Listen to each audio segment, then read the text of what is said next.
अभी अपना सत्र शुरू किया था, लेकिन कितना जल्दी ये सत्र समाप्ति की ओर आ चुका है। हमारी परीक्षाएं बिल्कुल नज़दीक आ चुकी है। आपकी 10वीं और 12वीं की एग्ज़ाम 1 मार्च से प्रारंभ होने वाली है। परीक्षाएं प्रारंभ हो जाएगी और समाप्त भी हो जाएगी। हमें सबसे पहली बात यह देखना है परीक्षाओं में कि हम प्रश्न पत्रों को कैसे हल करें, क्योंकि बहुत बार हम प्रश्न पत्र हल करके आते हैं, घर आते हैं, हमें आशा होती है कि हमें बहुत अच्छे अंक आएंगे, लेकिन होता यह है कि आपके अंक आपकी आशा के अनुरूप ना आते हुए कम आ जाते हैं। इसके कई कारण हो सकते हैं। हो सकता है आपने प्रश्नों के उत्तर कुछ सही ना लिखे हो, आपने लिखा तो ज्यादा लेकिन लिखने में आपने शब्दों का ध्यान न रखा। हमें परीक्षाओं में शब्द वैसे चयन करने चाहिए जो बहुत ही अच्छे हो, पढ़ने वाले को भी अच्छे लगे।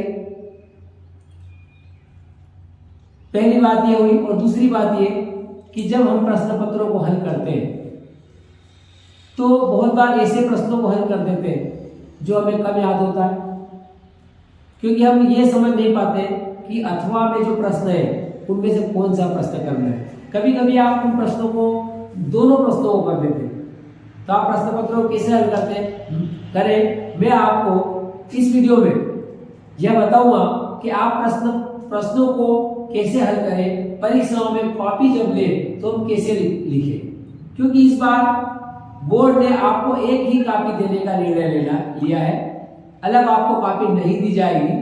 इसलिए आपको जितना भी लिखना है उतना एक ही कॉपी के अंदर लिखना है।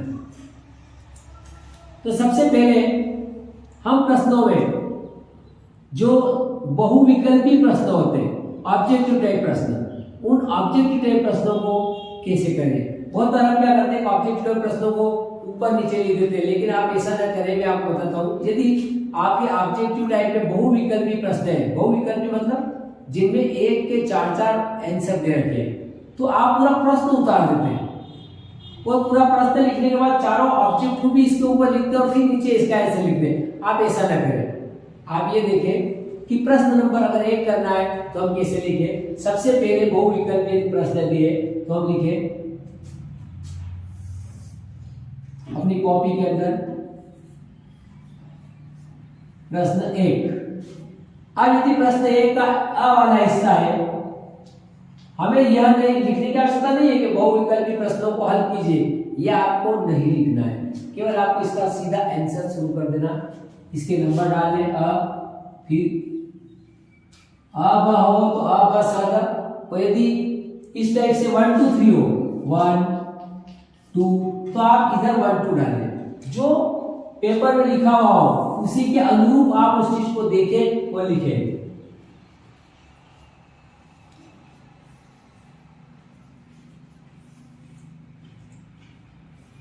और इनके ऊपर गोले बना दें।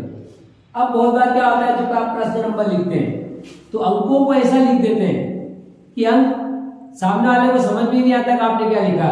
बहुत बार आपने देखा है कि आप 8 लिखते हैं, 8, तो 8 को लिखने का आपका जो तरीका होता है, मुझे लगता है अगर इसको 0 पढ़ ले कोई तो कोई बड़ी विचित्र बात नहीं होगी। इसलिए जब आप ये लिखे तो अंकों को स्पष्ट रूप से लिखें। यदि आप ऐसे नहीं लिख सकते हैं तो ऐसे करके लिखें, अंक आपका स्पष्ट दिखे। क्योंकि बहुत बार हमने देखा है आप 3 जो लिखते हैं 3, अब ये 3 है या 8 है, आप खुद कंफ्यूजन में पड़ जाएंगे कि क्या पढ़ा जाए। तो ऐसी स्थिति में यदि आप प्रश्न नंबर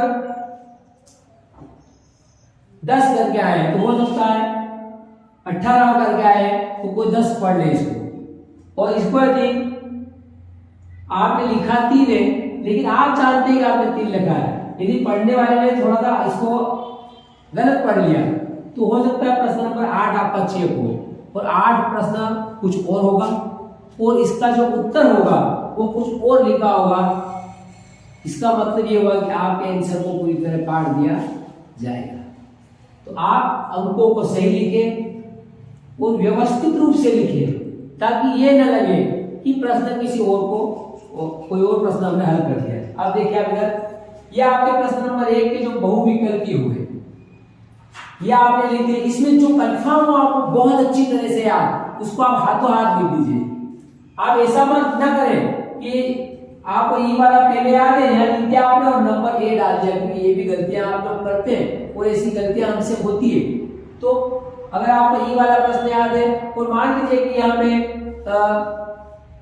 जो भी उत्तर आपको है कि भारत के प्रधानमंत्री कौन है, आइए आपको उत्तर मालूम है तो आप इसका कंफर्म उत्तर यहाँ लिख दें। अगर बाकी के उत्तर यार आपको याद नहीं है तो इनमें अधिक समय तक न उलझे, सोचने का धीरे धीरे प्रयास करें और हम इससे आगे चले जाएं। हम इसके बाद इसके नीचे अगर नीचे जगह है तो हम प्रश्न नंबर 2 डाल दें इसके नीचे।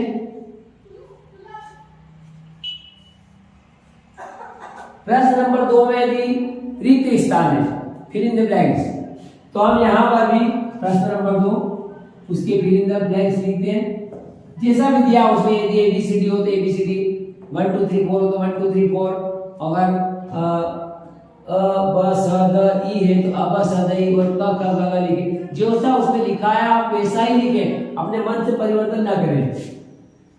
B C D E. अब इसमें जो आपको फिल इन द ब्लैंक्स याद है कि आपके विद्यालय का नाम देश देश देश है, आपको मालूम ही होगा, कंफर्म है कि हमारे विद्यालय का नाम क्या है, आप लिख दें। जो भी प्रश्न पूछा जाए चाहे वो विज्ञान से संबंधित जैसा भी, जिसका उत्तर हमें याद है, मान लीजिए आपको बी का उत्तर अच्छी तरह से याद है तो आपने बी का आंसर अपने निर्धारित स्तर पर लिख दिया। फिल इन द ब्लैंक्स पूरा लिखने की आवश्यकता नहीं है कि हमारे विद्यालय का नाम देश देश देश है, ऐसा ना लिखते हो। केवल अपन जहां देश देश देश दिया तो उसमें क्या आएगा वह लिख दे, आपका सही उत्तर चेक किया जाएगा। इसके बाद यदि आप नेक्स्ट प्रश्न कर रहे हैं, प्रश्न 3 बहुविकल्पी हो गए, रिक्त स्थान हो गए। अब यदि ऐसा एक लाइन वाला प्रश्न है, सत्य सत्य हो सकते तो आप प्रश्न नंबर 3 है वो तो प्रश्न नंबर 3 लिख दें और यहां भी क्रम डाल दें। मैं इसलिए ऐसा कह रहा हूं कि आगे ये जो प्रश्न होंगे आपके एक साथ रहेंगे तो एक साथ जब प्रश्न रहेंगे तो चेक करने वाले को चेक करने में कभी परेशानी नहीं होगी और वह इन प्रश्नों को सही तरह से आप के चेक करने के पश्चात अंकों को देंगे। अब ये आपके बहुविकल्पीय रिक्त स्थान और ये हो चुके हैं। अब मान लीजिए आपको प्रश्न करना है, आपको लग रहा है कि मुझे निबंध याद है हिंदी में सबसे पहले और मैं वो लिखना चाहता हूं, तो निबंध का जो प्रश्न हो आप वह नंबर डालें। जैसे मान लीजिए कि निबंध दिए 24 नंबर पे तो आप सीधी सी बात है इसके पश्चात 24 नंबर पे लिखें।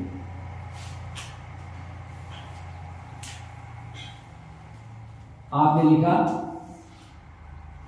प्रश्न नंबर 24। अब आप कौन सा निबंध लिखना चाह रहे हैं? बहुत बार क्या होता है आप इतनी जल्दी में रहते हैं कि इसकी हेडिंग ही नहीं देते कि आप कौन सा लिख रहे हैं। 3 निबंध है, गाय का है, स्कूल का है और ग्रेट लीडर का है, तो आप कौन सा लिख रहे हैं ये आप यहाँ ऊपर क्लियर करें। यदि आप मान लीजिए गाय का निबंध लिखना चाहते हैं, 3 में से जो विकल्प दिए गए उसमें से, तो आप पहले लिखें गाय या अंडरलाइन बनाने दो। इसके पश्चात जैसे आपने निबंध याद किया है तो आपको पता है आपने बहुत अच्छा याद किया है, इसकी प्रस्तावना और जो भी उसके पॉइंट होते हैं उन सभी पॉइंट को पहले प्रस्तावना लिखिए आपने, प्रस्तावना में 5-7 लिखिए लाइन। इसके पश्चात जो भी इसके पॉइंट आप लिखना चाहते हैं जो आपको अच्छी तरह से याद है, इसलिए इसी प्रश्न को आपने चुना है। यदि आप प्रश्न क्रमांक चाहे तो बीच में भी लिख सकते हैं या यहाँ भी लिख सकते हैं, जैसे आपने लिखा प्रश्न क्रमांक 10, या इसे यहाँ भी लिख सकते हैं प्रश्न क्रमांक 10 का उत्तर, यहाँ भी लिख सकते हैं या आप यहाँ भी लिख दें, या आजकल अधिकांश छात्र यहाँ लिखते हैं, ये भी बहुत अच्छा है ताकि बीच में लिखा हुआ रहे और इसके नीचे आपका उत्तर आ जाए। यदि आप अथवा वाला करना चाहते हैं तो आप यहाँ लिख दें अथवा, प्रश्न क्रमांक 10 का उत्तर अथवा है, यह आपका उत्तर आ जाएगा। ये उत्तर पूर्ण होने के पश्चात यदि आप लाइन खींचना चाहें तो लाइन खींच सकते हैं, अच्छा है यदि आप लाइन भी खींचे। फिर अगला प्रश्न यदि आपने 12वां प्रश्न किया है तो यहाँ लिख दिया प्रश्न क्रमांक 12 का उत्तर। ये आप सभी विषय में कर सकते हैं, लेकिन मैथ्स में आप ध्यान रखें कि आप बार बार पेज को न पलटाते हुए जो रफ कार्य होता है वो रफ कार्य साइड में या लाइन खींच के या लिख दिया रफ कार्य। प्रश्न आपने इस तरफ किया है, इसका हल इस तरफ किया है और रफ कार्य आप इधर लिखें, और जब प्रश्न हो जाता है तो रफ कार्य क्या 1 2 3 लाइन बना दे, पूरा न काटे। बहुत सारे छात्र पूरा ही उसको काट देते हैं, पूरा न काटने हो जाएगा कार्य लिखिए। जब आपका काम हो जाए तो आप इसको इस प्रकार से कर दें और प्रश्नों को व्यवस्थित पढ़ें, और अंत में आप ये देखें कि कोई प्रश्न छूटा तो नहीं है। कभी आप इसमें जल्दी न करें। बहुत बार होता है कि हम दूसरे छात्रों को बताने के लिए अपनी कॉपी को बंद करके हाथ पे हाथ रख के बैठ जाते हैं कि मैंने सबसे पहले किया।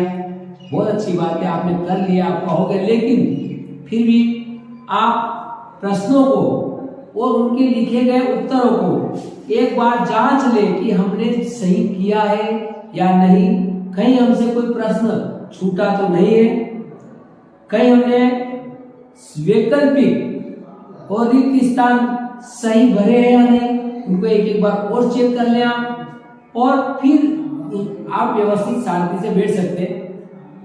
सबसे पहला काम जो था आपका प्रश्न को पढ़ना और प्रश्न का सटीक उत्तर देना। बहुत बड़ा ना लिखते हुए आप सटीक लिखें। प्रश्नों के क्रमांक आप इस तरह से डाल दें, जो प्रश्न आपको पहले आता है वही प्रश्न पहले करें, इसके पश्चात आप आगे बढ़े। छात्रों, प्रश्नों के उत्तर आप सटीक लिखें और व्यवस्थित लिखें। ऐसा नहीं कि बहुत बड़े बड़े प्रश्न आप लिखते ही जाए। यदि आप उनके पैराग्राफ बना सकते हैं तो पैराग्राफ बना के लिखिए। बहुत बार क्या होता है, आप लोग बिल्कुल सीधी एक लाइन के बाद एक लाइन के बाद एक लाइन का पूरा लिखे ही जाते हैं और ना कोई पैराग्राफ आता है ना कुछ भी। तो बीच में आप ऐसा लिखें कि उनके पैराग्राफ बन जाए। आपने एक पैराग्राफ यहाँ तक बनाया, 10 लाइन का प्रश्न है, एक पैराग्राफ बनाया, फिर आपने यहाँ छोड़ के नया पैराग्राफ शुरू कर दिया, फिर तीसरा पैराग्राफ, इस प्रकार उसको पैराग्राफ टाइप लिखिए। और यदि छोटा प्रश्न है तो ऐसा नहीं कि आपने, हो सकता है कोई प्रश्न आपने बहुत बड़ा याद किया, लेकिन यदि उसका उत्तर या कम नंबर का है तो उसको छोटा लिखे। आप 2 नंबर का यदि प्रश्न आता है तो अधिकतम आप 2 या 3 लाइन में आप उसका उत्तर संक्षिप्त कर सकते हैं। लेकिन याद रखिए, उस उत्तर में मुख्य बात जो पूछिए वह अवश्य होनी चाहिए। छोटा करने का अर्थ नहीं है कि आप शुरू की 3 लाइन लिखते और मुख्य बात जो है वो छूट जाए। यदि 3 नंबर का प्रश्न आता है तो उसमें आप 3 की जगह 5 लाइन कर दें, 5 लाइन लिख दें। अरे इनको बना दीपा,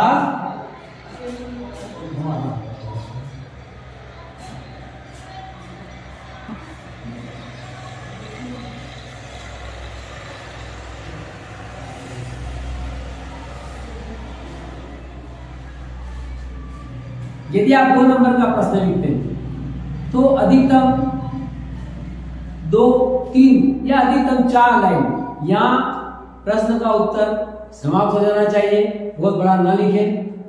यदि 3 नंबर का प्रश्न है तो उसके लिए अधिकतम 5 लाइन, 4 या 5 लाइन। यदि इससे बड़ा प्रश्न है तो उसका थोड़ा उत्तर हम बढ़ा लेते हैं। 4 नंबर का प्रश्न है या 5 नंबर का प्रश्न है, 10 लाइन के लगभग हम उसको 10-12 लाइन लिख सकते हैं और मुख्य बातें उसमें अवश्य लेनी चाहिए। बहुत बार बच्चों उसमें पूछा जाता है कि विशेषताएं लिखिए, 3 विशेषताएं बताइए। आपने हो सकता है प्रश्न को बड़ा याद किया हो, उसकी 6 या 7 विशेषताएं भी याद की हो, लेकिन 3 विशेषताएं पूछिए तो आप उसमें 3 विशेषताएं ही लिखे। अधिकतम हो सकता है 4 लिख दें, लेकिन वैसे 3 ही लिखे आप, और 3 विशेषताओं में मुख्य बिंदु जो उसके अवश्य, ये बात का ध्यान रखें। तो प्रश्नों को आप सटीक लिखें, व्यवस्थित लिखें, पैराग्राफ बना के लिखें, और जो आप विशेष रूप से समय का ध्यान भी रखें। ऐसा ना हो कि कोई प्रश्न आप लिखते जाए और आपका समय अंत में कम पड़ जाए।